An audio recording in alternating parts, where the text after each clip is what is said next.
Hello friends, કેમ છો બધા? મજામાં ને? આજે આપણે બનાવીશું મસ્ત મજાનું કેળાનું શાક. તો તેલ એડ કર્યું છે અને આપણે કેળાનું શાક બનાવ્યું છે એટલે આપણે એમાં થોડુંક જીરું નાખીશું. જીરું બહુ નથી નાખવાનું, પણ થોડુંક જ નાખવાનું છે. એની અંદર હિંગ નાખીશું થોડી, હળદર નાખીશું, લાલ મરચું પાવડર નાખીશું અને બધું બરાબર મિક્સ થઈ જાય એટલે આપણે એની અંદર કેળા નાખીશું. અગર તમે ઉપવાસ માટે કેળા બનાવતા હોય, ઉપવાસમાં બી આ કેળાનું શાક ખાઈ શકાય છે, તો એમાં તમારે હળદર નથી નાખવાની અને હિંગ પણ નથી નાખવાની. હવે આપણે એમાં નાખીશું જીરું પાવડર, થોડુંક જીરું પાવડર નાખીશું, અડધી ચમચી જેટલું.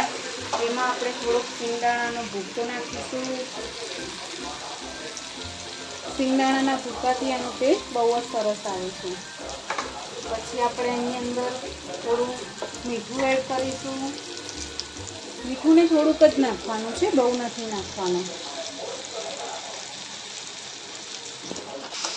હવે આપણે એને સરસ રીતે આમ હલાવી દેવાનું છે. આ શાક એકદમ ઝટપટ અને ફટાફટ બની જાય એવું છે. તમે જોઈ શકો છો. એને થોડીક વાર એક જ મિનિટ માટે એને આવી રીતે રાખી મૂકવાનું છે. ફ્લેમ બંધ કરી દેવાની છે. આપણું શાક હવે રેડી છે. તમે જોઈ શકો છો કે તેલ અહીંયાથી સાઈડમાંથી છૂટું પડવા લાગ્યું છે, એટલે આપણું શાક રેડી છે.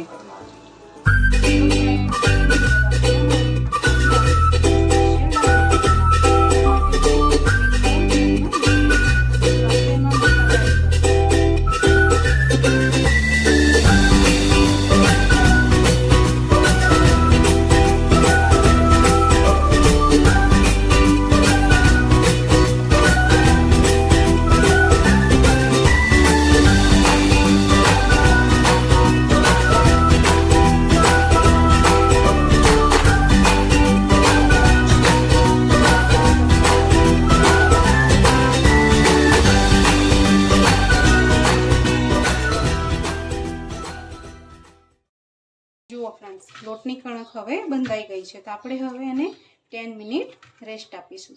જોઈ શકો છો આવી રીતે, બહુ કડક બી નહીં અને બહુ ઢીલો બી નહીં, એવો લોટ બાંધવાનો છે. તમે જોઈ શકો છો ફ્રેન્ડ્સ, હું બનાવું છું મસાલા થેપલા. મેં થેપલાને ટર્ન કરી લીધું છે. આપણે 1 ચમચી જેટલું તેલ એડ કરીશું.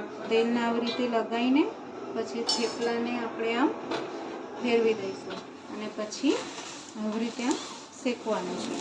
જોઈ શકો છો એકદમ સરસ ફૂલીને તૈયાર થઈ જશે. પછી એવી રીતે બીજી બાજુથી એને આમ ફેરવી દેવાનું છે.